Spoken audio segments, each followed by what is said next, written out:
Europe 1. Et d'abord donc le deuil populaire va bientôt toucher à sa fin à Westminster Hall. Après les milliers de Britanniques qui s'y pressaient depuis des jours pour rendre hommage à la reine Elisabeth II, place au défilé des chefs d'État. Emmanuel et Brigitte Macron se sont recueillis dans l'abbaye et tout comme le premier ministre canadien Justin Trudeau.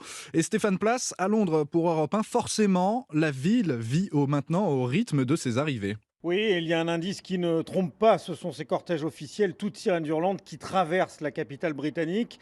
Accompagné de son épouse, Joe Biden est arrivé dès hier soir et comme les autres chefs d'État déjà là, il est actuellement reçu par Charles III à Buckingham Palace, où se trouve aussi Emmanuel Macron, dont l'avion a atterri cet après-midi. Et Stéphane, des centaines de dignitaires étrangers vont assister demain aux funérailles, donc pas simple à organiser. Oui, un cauchemar pour le protocole, hein. Les autorités britanniques avaient par exemple demandé à ces dirigeants du monde entier de monter dans des bus spécialement affrétés. Pas question, ont répondu les Américains.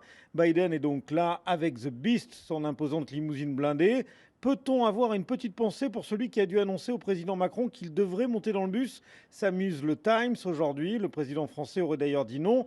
Et puis, il y a le placement des invités dans l'abbaye de Westminster, qui ne peut accueillir que 2000 personnes. Le président turc Erdogan sera là, le brésilien Bolsonaro également. Le président chinois sera représenté par son vice-président. Il faut dire qu'une délégation chinoise s'est vue refuser le droit de se recueillir devant le cercueil de la souveraine, la Chine ayant pris des sanctions contre les parlementaires britanniques qui avaient qualifié de génocide le traitement des Ouïghours.